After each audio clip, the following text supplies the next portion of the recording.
सकती है, लेकिन एक बात है कि अति पिछड़ा महिला है और उनको दबाने की कोशिश की जा रही है। कमजोर है, इनको दबा दिया जाए दबंगई करके, तो दबंगई नहीं चल सकती है। कि अगर महापौर को किसी ने दबाने का प्रयास किया तो वो दबने वाली नहीं है।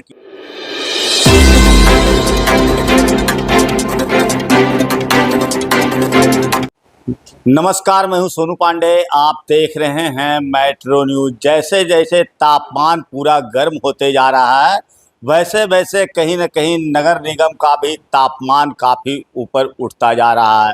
तो इसी कड़ी में मैं आपको बता दूं कि मैंने आपको अभी सुनाया था कि पप्पू यादव वार्ड पार्षद ने मेयर के ऊपर काफ़ी गंभीर आरोप लगाया था, और गंभीर आरोप लगाने के बाद महापौर के पुत्र अमित कुमार के साथ इस वक्त हम मौजूद हैं।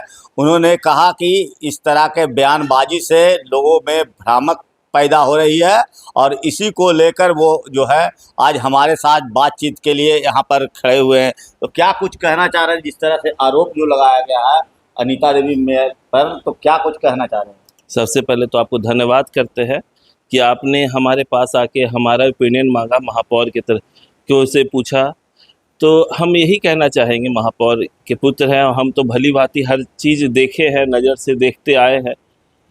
तो हम ये कहना चाहेंगे, जब अंबिका सोनी की बात हो रही है तो महिला महापौर बनी अति पिछड़ा से, और महिला वार्ड पार्षदों को सशक्तिकरण के रूप में, महिला सशक्तिकरण के रूप में 7 को महिलाओं को चुन के महापौर ने सभी को महिलाओं को सम्मान दिया और अपने टीम में सभी महिलाओं को रखा।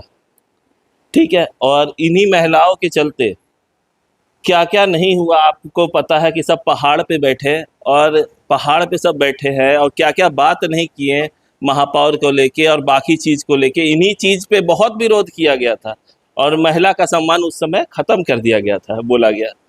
और दूसरी बात कि अंबिका सोनी ने खुद रिजाइन दिया और माननीय महापौर ने उसको उस समय एक्सेप्ट नहीं किया, और बहुत दिन के बाद उनसे 2-3 बार रिक्वेस्ट करने के बाद महापौर ने एक्सेप्ट किया, स्वीकृत किया। वो महापौर का था कि फिर अब नहीं कर रहे हैं तो स्वीकृत किया। तो ये बात हुई। दूसरी बात हम कहेंगे कि हमने पप्पू धनंजय जी माननीय वार्ड पार्षद का हमने सुना, तो माननीय महापौर महोदया हमेशा सभी माननीयों के साथ रही। माननीय विधायक, माननीय सांसद, माननीय मंत्री, सभी के दिशा निर्देश और सभी के साथ चलने और सभी के साथ ही रह के काम किए हैं। और ये भली भांति हम किन्हीं की विरोध की बात नहीं करते हैं। हम माननीय महापौर हमेशा सबसे जुड़ के, सबके साथ लेके, माननीय महापौर उनके अनुशंसा पे ही चलते हैं। हम माननीय नीतीश कुमार के हमारे पापा बहुत बड़े अनुयायी रहे हैं। हम भी माननीय हमारे पूर्व मुख्यमंत्री माननीय नीतीश कुमार के हमारे पूरे घर अनुयायी रहे हैं। तो उनके ही दिशा निर्देश पे चले हैं, उन्हीं के साथी के विरोध तो हम कर ही नहीं सकते, कभी हुआ भी नहीं है। दूसरी बात ये है कि जिनकी बात बोल रहे हैं आज, वो उनकी बात क्या हम करें, जो कभी कुछ बात बोलते हैं, कभी कुछ और बात बोलते हैं। वो कभी विधायक जी की भी विरोध करते हैं, कभी किन्हीं की विरोध होता है। तो उनकी बात का कोई बात का वजन है नहीं, वो कभी भी किसी का भी बाजा बजाने लगते हैं। क्या कारण है?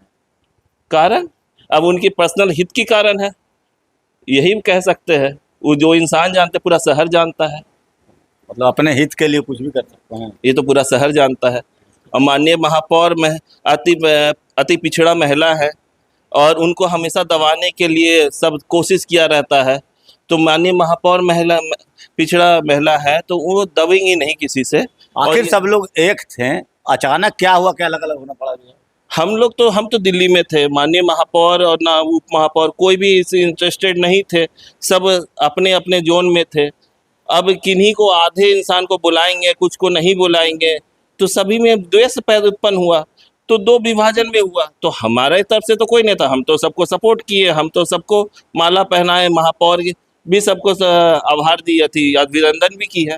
तो इससे कोई बात नहीं है। लेकिन ये सब जो भ्रामक खबर है कि मेयर हार गया, डिप्टी मेयर हार गया, ये सब बातें गलत है। निगम एक था, एक है। लेकिन अगर किन्हीं को इच्छा है कि हम अपना बस उल्लू सीधा करें, मेरा नाम हो, तो ये नहीं हो सकता ना। तो सशक्त कमेटी में एक चीज़ और देखने को मिला, बैकवर्ड और फॉरवर्ड की बात आ रही है। देखिए, अब तो चुना हुआ है, सभी कोई अपने में चुने हैं, तो इसमें हम टीका टिप्पणी नहीं करेंगे। लेकिन अगर हुई है तो गलत हुई है। हमने सभी को लेके बनाया था, सभी समाज को लिया था, सभी लोगों को माननीय महापौर ने किया था। क्या कुछ कहना चाह रहे हैं पप्पू यादव को? हम उनको कुछ नहीं कहेंगे, बस कहेंगे कि सब अच्छे से रहे। आखिर सशक्त कमेटी की जब चुनाव हुआ तो चुनाव के बाद इतना माहौल क्यों नगर निगम का गर्म हो गया? हम तो आप देखेंगे सब लड्डू खाया है, सबको माला पहनाया गया है। अब किन्हीं की मंशा कुछ और होगी तो उसे हम नहीं कह सकते। इस बयानबाजी को किस रूप में आप लेते हैं? बस शहर में भ्रामकता फैलाने की बात है। भ्रामक फैलाया जा रहा है। हाँ, कहा जा रहा है कि सब लोग एक मिलकर काम करेंगे, फिर बीच में हो रहा है कि कुछ और बात हो सकता है। ये तो आने वाले समय बताएगा भैया, अभी तो हम कुछ नहीं बोल सकते हैं। परिस्थितियां बताती है, लेकिन एक बात है कि अति पिछड़ा महिला है और उनको दबाने की कोशिश की जा रही है कि सोच रहे हैं कि अति पिछड़ा है। क्या कहते हैं, एक वर्ड बोला जाता है ना कि अति पिछड़ा है, कमजोर है, इनको दबा दिया जाए दबंगई करके। तो दबंगई नहीं चल सकती है किन्हीं की। नीतीश कुमार की सरकार में हम लोग को बहुत ताकत मिला है और अति पिछड़ा को जो रिजर्वेशन महिला को मिला है, माननीय महापौर आई हैं जनरल ईबीसी जनरल पे, तो ऐसे ही नहीं आई हैं कि इनके तरफ से आप कुछ भी बोल दीजिएगा कर दीजिएगा तो ही नहीं दबने वाली है। मतलब क्या लग रहा है कि दबदबा बनाने के उद्देश्य से इस तरह का बयान बजा दबदबा बनाने के लिए पूरा शहर जानता है कि क्या है क्या नहीं है। है ना? और आगे क्या आपकी रहेगी? बस अब इसके बाद आगे बात होगी, जब सब होगी तो मतलब निगम को किस तरह से और आगे चलाना है? महापौर फिर वो तो करेंगे वो बाकायदा लगातार।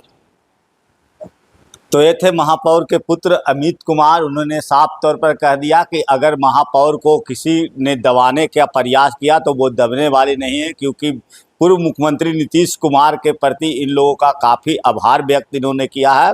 उन्होंने कहा कि महिलाओं को जिस तरह से पूर्व मुख्यमंत्री नीतीश कुमार ने जो आरक्षण देने का काम किया है, चाहे और भी तरह के महिलाओं के लिए जो कार्य किए गए थे, उस कार्य को देखते हुए आज मेयर पुत्र अमित कुमार ने साफ तौर पर कह दिया है कि अगर अति पिछड़ा को कोई लोग दबाना चाहेंगे तो वो दबने वाले नहीं है। तो आप भी मेट्रो न्यूज़ के माध्यम से मैंने भी आपको सुनाने का प्रयास किया हूं कि जिस तरह से नगर निगम बिहार शरीफ की जो राजनीतिक सरगर्मियां हैं वो लगातार बढ़ता दिख रहा है।